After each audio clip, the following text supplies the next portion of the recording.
অন্যকে অভিযুক্ত করার আগে, অন্যকে দোষারোপ করার আগে, নিন্দা করার আগে, তার দোষ বলে বেড়াবার আগে পরনিন্দার থেকে বেঁচে নিজেকে নিজের কাঠগড়ায় দাঁড় করাও। এই প্রেসক্রিপশন আমি আপনাদেরকে দেব। প্রতিদিন ঘুমাবার আগে আয়নার সামনে দাঁড়াবেন। আয়নার সামনে দাঁড়াইলেই একজনকে দেখা যাবে, যাবে কিনা? আপনি যখন দাঁড়াবেন আয়নায় একজনকে দেখা যাবে কিনা? তাকে প্রশ্ন করেন, যাকে দেখা যাবে আপনি বুঝে নেন কাকে দেখা যাবে। তাকে প্রশ্ন করেন, হে আল্লাহর বান্দা, আজ ফজরের পর থেকে এখন অবধি কি কি কাজ করেছ? চা দোকানের আড্ডায় বসে কার কার দোষ বলেছ, কাকে কাকে গালি দিয়েছ, কাজটা কি ঠিক করেছ? আজকে এই কয়টা মিথ্যা বলেছ, এটা কি ঠিক হয়েছে? নাই। ওরা আমাদের উপরে জয়লাভ কেন করবে আর করলো কিভাবে? আপনি দেখেন, আজকে এখন কিছুটা মুসলমান নিরাপদ আছে, বিশেষ করে হুজুররা। এই তো কয়েক বছর আগেও এয়ারপোর্টে ঢুকলে পুরা শরীর সার্চ করত। এমনি তো তাদের সার্চ আছেই, ওইটা ছাড়াই আমাদেরকে আলাদা নজরে দেখত। সংরক্ষিত এলাকায় গেলে, যেই এলাকায় ঢোকাটা অত সহজ না, আপনি যাবেন, ঢুকে যাবেন, একজন হুজুর গেলে তাকে সার্চ করা হয়, জিজ্ঞাসাবাদ করা হয়।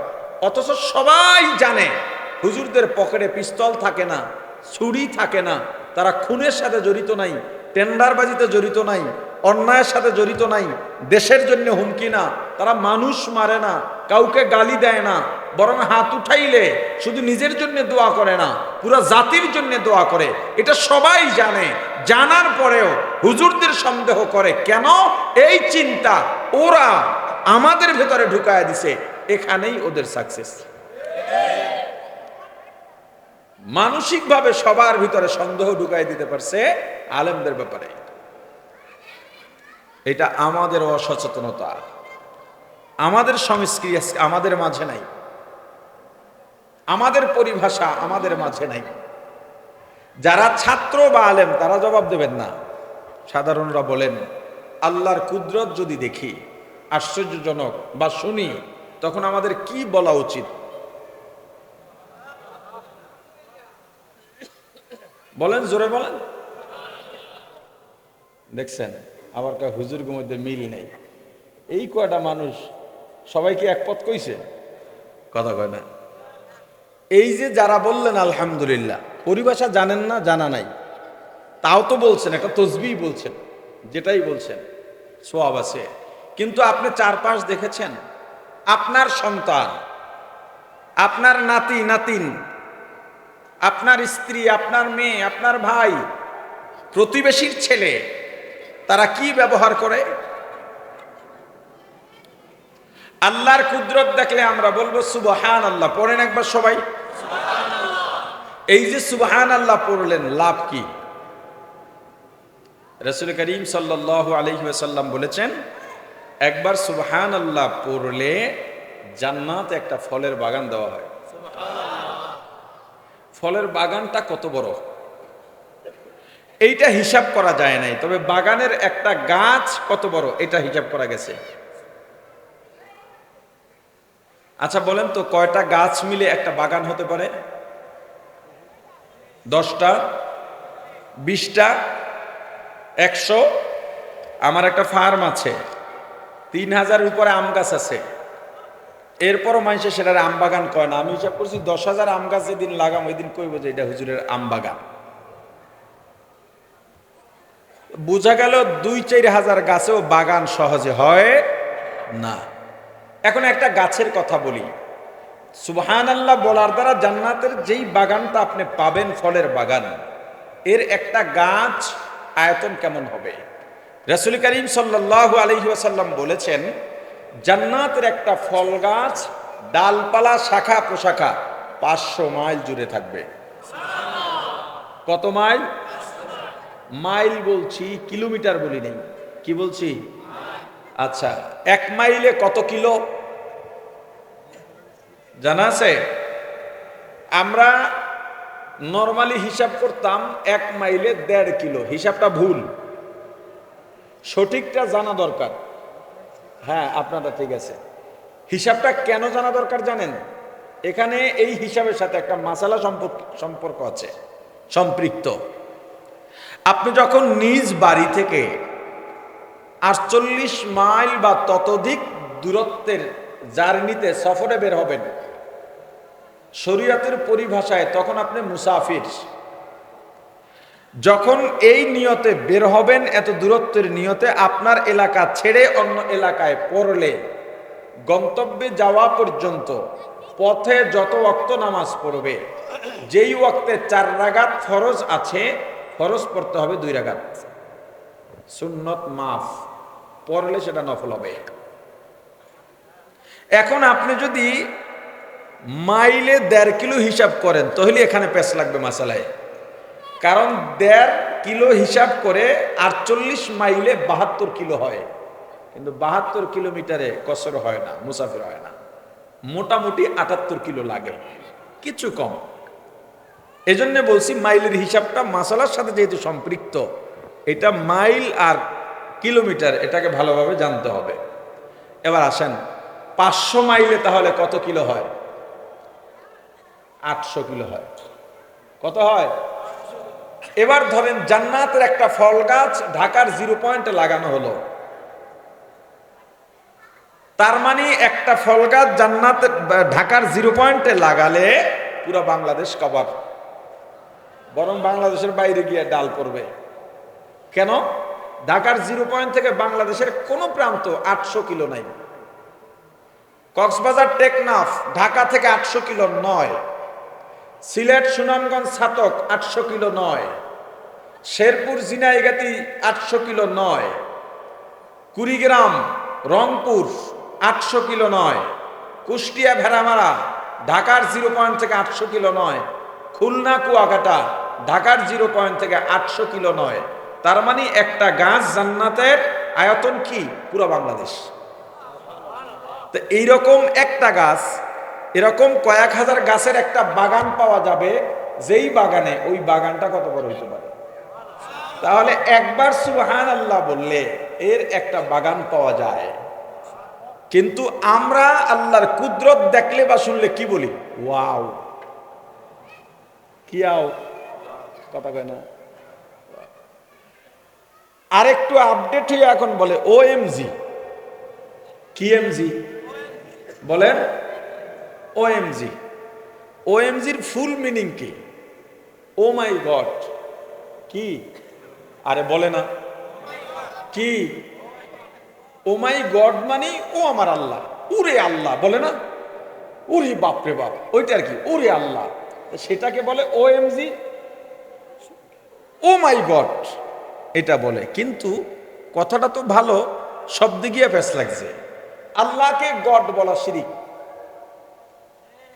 আল্লাহকে গড বলা, তাতে যত বড় স্কলার আপনাকে বলুক, কিচ্ছু আসে যায় না যে আল্লাহকে গড বলা যাবে, প্রশ্নই আসে না। এখন যারা কিছু শিক্ষিত বলবেন যে হুজুর আপনারা তো আসলে জেনারেল ট্রেনারেল পড়েন নাই, আপনারা শিক্ষিত না, আপনারা জানেনও না। আরে আল্লাহর ইংরেজি হইল গড। কি বলে আল্লাহর ইংরেজি? আগে স্কুলের শিক্ষা এটা ছিল, ইংরেজি শব্দ অর্থ সেখানে থাকতো গড মানে আল্লাহ। এখন আছে কিনা জানি না, মনে হয় এখন নাই। গড মানে আল্লাহ, জীবনেও না। আচ্ছা বলেন, আমার নাম হাবিবুর রহমান বা মিসবা, আপনি যেটাই বলেন, হাবিবুর রহমান, এটার ইংরেজি কি আপনারা বলেন তো? কথা বলে না। একজনের নাম আব্দুল্লাহ, ইংরেজি কি? জোরে। একজনের নাম মোহাম্মদ, ইংরেজি কি? তাহলে আমার নামের ইংরেজি, আমার নামই হলো, আল্লাহর নামের ইংরেজি কি হবে? জোরে বলেন। আল্লাহ যে এতগুলো নাম দিয়া দিলেন পছন্দ করে, নিজে পছন্দ করে, তাকে ডাকার জন্য একটাও পছন্দ না হইয়া তুমি গডে ঢুকলা কেন? আপনার সন্তান জেনে হোক অজানা হোক, নিজের অজান্তেই শিরিক করতেছে, ভুরি ভুরি আল্লাহকে গড বলে ডাকতেছে, আপনার কাছে কোনো খবর এর নাই। আপনাকে জিজ্ঞেস করলাম সূরা ফাতিহা পারেন? অনেকে বললেন পারি ইনশাআল্লাহ। জিজ্ঞেস করি ভাই খানা খাইছেন? কয় ইনশাআল্লাহ খাইছি। এটা কেন বলে? পরিভাষাটা আসলে জানে না। যেটা সম্পূর্ণ হয়ে যায়, কাজটা শেষ, সম্পূর্ণ হয়েছে, কোনো কিছু অর্জন হয়েছে, কেবল শেষ হলো বা আরো আগে শেষ হয়েছে, এই শেষ হওয়ার ক্ষেত্রে বলবো আলহামদুলিল্লাহ। কি বলবো? জোরে বলেন। যেটা জানি, জানবো সামনে, যেটা জানবো, আমার যেটা প্রাপ্তি ঘটে গেছে, প্রাপ্তি হয়ে গেছে, এই ক্ষেত্রে কি বলবো? আলহামদুলিল্লাহ। যেটা হয় নাই, হবে, সেটা কি বলবো? জোরে বলেন। ওগুলো মনে থাকবে। এরকম শুধু পরিভাষা নিয়ে বয়ান করলে পুরা বয়ান শেষ করা যাবে। এই ইসলামিক পরিভাষা আপনার সন্তানকে আপনাকেই শিখাতে হবে। আপনার সন্তানকে আপনি সময় দিচ্ছেন না, আপনার স্ত্রীকে আপনি সময় দিচ্ছেন না, আপনার সঙ্গে ঘরের সম্পর্ক খুবই খারাপ, আপনার সন্তান আপনাকে যাতে ডিস্টার্ব না করে এজন্য ঘরে টিভি এনে দিয়েছেন। আবার হুজুরের কাছে গর্ব করে বলেন, হুজুর টিভি উঠাইছি, আমার গুনাহ হবে না, ফতোয়াও আপনি দিয়ে দিচ্ছেন। কেন গুনাহ হবে না? কয় ছেলে মেয়েরা ওই বাসার অন্য বাসায় যায় টিভি দেখতে, এজন্য আমার বাসায় টিভি এনে দিছি। যুক্তি কারে কয়? দেখছেন, ফালমারি যুক্তি। আপনি সন্তানের, আপনার 2 বছরের বাচ্চা ছেলে কিংবা মেয়ে আপনার মোবাইল ধরে সে ইউটিউব চিনে ফেলেছে, রিলস চিনে ফেলেছে, টিকটক চিনে ফেলেছে, এই দায় একমাত্র আপনার, অন্য কারো নয়। কেন আপনার সন্তানকে আপনি মোবাইল দিচ্ছেন? কেন আপনার সন্তানের সামনে আপনি নিজে মোবাইল টিপতেছেন? ঘরে ঢুকবেন, মোবাইল অফ। আর এই জমানার ব্যর্থ মায়েরা আছেন, আমার মাইকের আওয়াজ নিশ্চয়ই কিছু মহিলারা পাচ্ছেন, হয়তো শুনছেনও। রান্না করতে যায়, ছেলে মেয়ের হাতে মোবাইলে কার্টুন দিয়ে ছেড়ে রেখে যায়। কেন? কয় ডিস্টার্ব দেয়। তুমি ব্যর্থ মা, অযোগ্য মা, কে তোমাকে গর্ভে সন্তান ধারণ করতে বলেছে? আমাদের পূর্ববর্তী প্রজন্ম, এই মুরব্বী যারা আছেন, দেখবেন এক একজন আর 12-14টা ছেলে মেয়ে। কয়টা মোবাইল কয় সন্তানের হাতে দিয়ে রান্না বাড়া করছিল? আরে কথা বলে না। আর তোমার তো নতুন যুগের জোয়ার চলতেছে, ছেলে হোক মেয়ে হোক, 2টি সন্তানই যথেষ্ট। এখন কয় 2টার বেশি নয়, 1টি হলে ভালো হয়। আমি কই তো গো, মোডও লাগবে না। আমি কয়েক বছর আগে বরগুনা এক মাহফিলে গিয়েছিলাম, একবারে প্রত্যন্ত গ্রাম অঞ্চলে, আমাদের পরিচিত, খুব আশা করে রেখেছে। মাহফিলে গিয়েছি, বয়ান করেছি। বয়ান শেষে এক ভাই দেখা করতে এলেন, বলে হুজুর 11 বছর হয়েছে বিয়ে করছি, সন্তান হয় না, দোয়া করেন। তো বললাম আপনি কাজ করেন কি? বলে পরিবার পরিকল্পনায়। কোথায়? আরে বলে না কোথায়। আমি বলছি আপনার জন্য আমি দোয়া করতে পারবো না, এই ফয়সালা স্বয়ং আল্লাহর। হুজুর কেমনে? সবই আল্লাহর, কিন্তু আপনার উপর আল্লাহ স্পেশাল সিদ্ধান্ত দিয়া দিছেন। আপনি যেখানে চাকরি করেন, আল্লাহ সিদ্ধান্ত দিচ্ছেন তোর মাইয়া পড়া লাগতো না, তুই পরিকল্পনা কর। ভাই, সন্তানকে মানুষ আপনাকেই বানাতে হবে। আমার রাসূল বলেছেন, কোন সন্তান কাফের মুশরিক আগুন পূজারী হইয়া জন্ম নেয় না। সন্তানকে কাফেরও বানায় মা বাবা, দিনদারও বানায় মা বাবা। আপনি সন্তানকে সময় দেবেন, খেলাধুলা করবেন। যেই ব্যস্ততা দেখান কার জন্য? স্ত্রী সন্তানের জন্যই তো। তো যাদের জন্য ব্যস্ততা দেখান তাদেরকে সময় দিয়ে ব্যস্ততা কমান। আপনার স্ত্রীকে আপনি সময় দিচ্ছেন না, উনি বসে বসে ওখানে ইন্ডিয়ান চ্যানেল দেখে, আর আপনারা কেমনে থাবরান যায়, এই শিক্ষাটা গ্রহণ করে। যাই হোক, আপনার সন্তান যে বিপদগামী হয়ে যাচ্ছে, আপনার সন্তানকে নিয়ে এখন রিহ্যাবে যান। কেন? ভাতের চাইয়া গাঞ্জা খায় বেশি। এই মাদ্রাসার ছাত্ররা গাঞ্জা খাইল না কেন? ওরা কেন ইয়াবা খায় না? ওরা কেন বাজে আড্ডায় যায় না? পরিবেশ কি বলেন? তোমার সন্তানকে তুমি কেন পরিবেশ ছাড়া করলে? তুমি যখন সন্তানকে সময় দেবে না, সন্তান খেলাধুলার পাগল, ও বাইরে নেমে দুষ্ট ছেলেদের সাথে খেলাধুলায় মত্ত হবে, 2 দিন পরে তোমার ঘাড়ে ওর ছুরি বসবে। যদি মুসলমান দাবি করো, অবশ্যই ইসলামী পরিভাষা, তাহজিব, তামাদ্দুন, এই পথে এই লাইনে আসতেই হবে। এর বিকল্প নাই, এর বাইরে যাওয়ার সুযোগও। তো আলহামদু সূরা যারা পারা মানে কি? এটা আমার প্রাপ্তি হয়ে গেছে। এখন কি বলবো বলেন?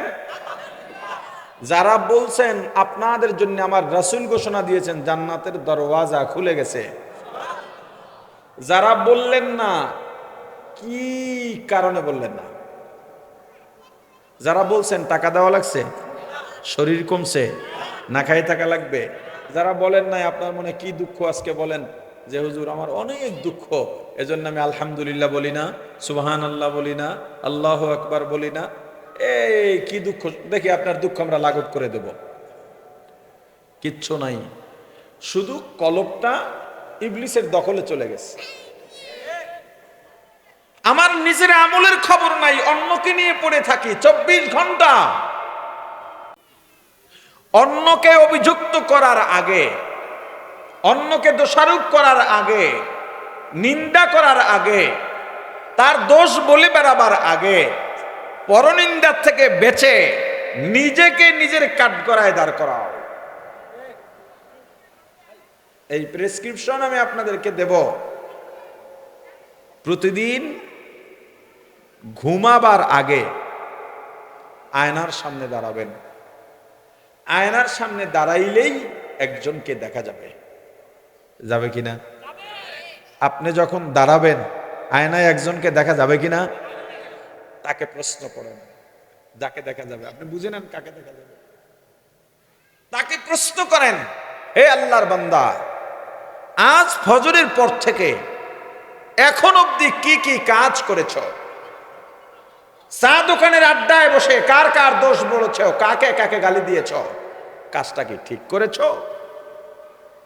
আজকে এই কয়টা মিথ্যা বলেছ, এটা কি ঠিক হয়েছে? এখন ফতুয়ার জন্য ফতুয়া বিভাগে যাওয়া লাগে না, প্রত্যেকটা চা দোকান বড় বড় ফতুয়া বিভাগ। আর চা দোকান থেকে যত ফতুয়া বের হয় বেশিরভাগ হুজুরদের বিরুদ্ধে। আজকে তুমি অমুককে গালি দিয়েছিলে, আজকে রিকশায় উঠেছিলে, রিকশাওয়ালা 20 টাকা ভাড়া, তুমি 15 টাকা দিয়ে ধমক দিয়েছ, তুমি কি কাজটা ঠিক করেছ? নিজেকে নিজে প্রশ্ন করেন। নিজেকে যখন নিজের কাঠগড়ায় দাঁড় করাবেন, কসম করে বলি আপনার ভেতরে যদি মনুষ্যত্ব থাকে আপনি অন্যের দোষ বলতে পারবেন না, বরং আপনার ভুলগুলো যখন আপনার সামনে ভেসে উঠবে আপনি আর ঘুমাইতে পারবেন না। বিছানায় শুয়ে এপিঠ ওপিঠ, এপিঠ ওপিঠ, অনুতপ্ততা, আহ কি করলাম, আহ কি করলাম, এটা ঠিক হয় নাই, কেন করলাম, নিজের কাছে নিজে হেরে যাবেন, নিজের কাছে নিজেকে ধিক্কার জানাতে মন চাইবে। এই অনুতপ্ত যদি হতে পারেন, এটার নামই তওবা। এটার নাম কি? আপনি অনুতপ্ত হওয়াটা কত দামি। এক আল্লাহর ওলি মসজিদ থেকে বের হইছেন, দেখেন একজন সাধারণ মানুষ শুধু কাঁদতেছে, কাঁদতেছে, বুক চাপড়াইতেছে, আহ আল্লাহ কেন হলো, আমাকে মাফ করে দেন, এইভাবে আহাজারি করতেছে। হুজুর দাঁড়িয়ে বললেন, বাবা তুমি একটু শান্ত হও, কি হয়েছে তোমার? বলে, হুজুর আপনাদের বয়ান শুনে তাকবীরে উলার ফজিলত শুনেছিলাম, আমি তাকবীরে উলায় ছিলাম, আজকে আমার তাকবীর উলা ছুটে গেছে, হুজুর আমার মনে অনেক কষ্ট। হুজুর বললেন, তোমার সাথে আমি একটা সওদা করতে চাই। বলে, কি? আমার জীবনে যত তাকবীরে উলা আছে সব তোমাকে দেব, আর তোমার এই আহ শব্দটা আমাকে দেবা। করবা সওদা। সাধারণ মানুষ কৌতূহল, হুজুর কেন আপনারা আলেম, আপনাদের একটা সেজদা আর আমাদের সারা জীবনের নামাজের ওজন সমান হবে না। হুজুর বললেন, বাবা তোমার কথার জায়গায় এটা যুক্তি আছে, আলেমদের ইবাদতের অনেক দাম, কিন্তু তোমার এই যে আহ শব্দ আর অনুতপ্ততা, তোমার ভেতরে যেই কষ্ট আফসোস ঢুকেছে এটার ধারে কাছেও আমার তো বিরুলা নাই। औलियारा करे उक़बा इख्तियार जाहिलारा करे दुनिया इख्तियार आशिकारा मिल्लत मذहब जुदागस्त आशिकारा मिल्लत मذहब खुदास्त मियाने आशिक माशुक रमज़ीस्त किरामन कातिबिन राहम खबर नीस्त मैं सूरत यूसुफ को नहीं चाहने वाला मैं सूरत यूसुफ को नहीं चाहने वाला मैं कैसे के मानंद नहीं आशिक लैला मैं कैसे के मानंद नहीं आशिक लैला मैं आशिक मौला हूँ मेरा इश्क दवाना मैं आशिक मौला हूँ मेरा इश्क दवाना ये जुमला जहाँ जिसकी तजल्ली से उजाला ये जुमला जहाँ जिसकी तजल्ली से उजाला ला इलाहा इल्लल्लाह ला इलाहा इल्लल्लाह ला इलाहा इल्लल्लाह ला इलाहा ইল্লাল্লাহ সবাই পড়েন লা ইলাহা ইল্লাল্লাহ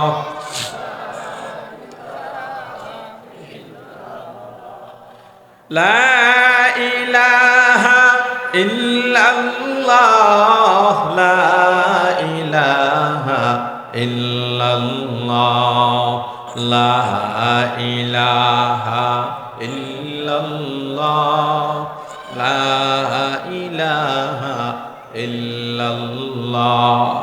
আল্লাহওয়ালাদের চিন্তা ভাবনা আলাদা হয়, সাধারণ মানুষের সঙ্গে আল্লাহওয়ালাদের কোনো তুলনা হয় না।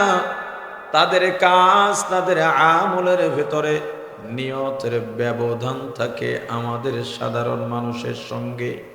ও ভাই, গুনার কথা মনে আসার পরে এমন মানুষ নাই দুনিয়ার কেউ যারা গুনাহ করে নাই। এই যে আমাকে দেখেন এটা আমি না, এই যে আপনাকে আমি দেখি এটাও আপনি নন। যেই চেহারা দেখেন নামের ব্যক্তিটাকে চেনেন এই ব্যক্তি অমুক, এটা আসলে উনি নন। তাহলে আমি কে, আমার পরিচয় কি? আপনি কে, আপনার পরিচয় কি?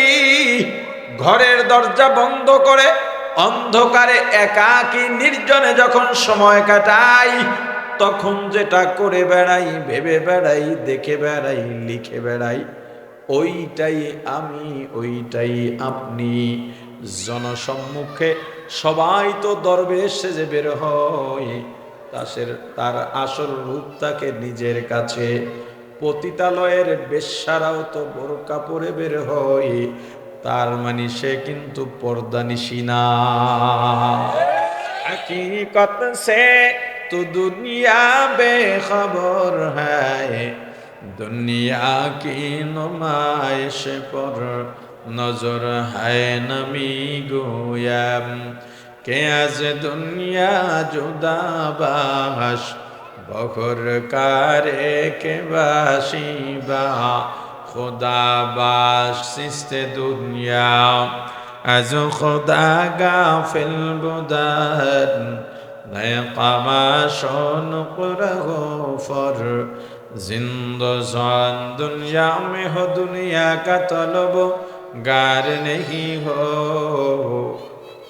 दुनिया में हो दुनिया का तलबगार नहीं हो, बाजार से गुजर हो खरीददार नहीं हो,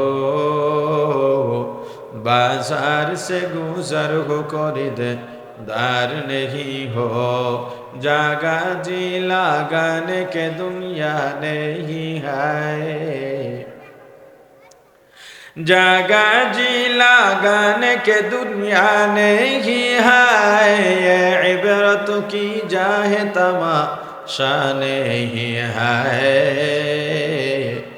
ये इबरत की जाहे तमाशा नहीं है। ও ভাই, নিজেকে নিজের কাঠগড়ায় দাঁড় করাও, দাঁড় করাইয়া নিজেকেই প্রশ্ন করো, আল্লাহর বান্দা হে আব্দুর রহমান, জীবনটা কেমনে কেমনে গুনায় গুনায় কাটাইছো, কোন দিন কাকে গালি দিয়েছো, কোন দিন কাকে ঠকাইছো, কোন দিন কারো হক নষ্ট করছো, কোন দিন কাকে মেরেছো, কোন দিন কবিরা গুনাহ করেছো, কোন দিন মিথ্যা বলেছো, কোন দিন তুমি জবানের হেফাজত করো নাই, কোন দিন হাতের খেয়ানত করেছো, চোখের নজরের খেয়ানত করেছো, পায়ের খেয়ানত করেছো।